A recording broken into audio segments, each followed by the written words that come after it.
Адам баласы ушундай жашаш керек. Сиз кайсыл жерге барсаңыз, сиздин келгениңизден сиз барган жердеги адамдар кубанып турчу болсо.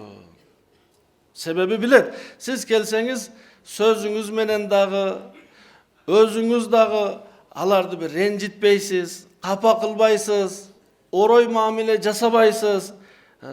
Сиздин сөздөрүңүз өтө жагымдуу, балдай таттуу сөздөрүңүз, мамилеңиз өтө аяр, өтө жакшы, өтө назик.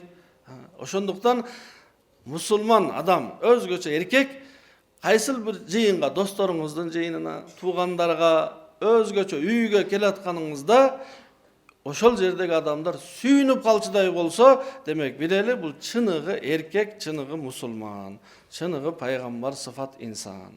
Себеби пайгамбарыбыз саллаллаху алейхи вассалам менен бирге миңдеген адамдар отурса дагы, ар бири айтчу экен, кара, мени эң жакшы көрөт, себеби мага карап сүйлөп жатат.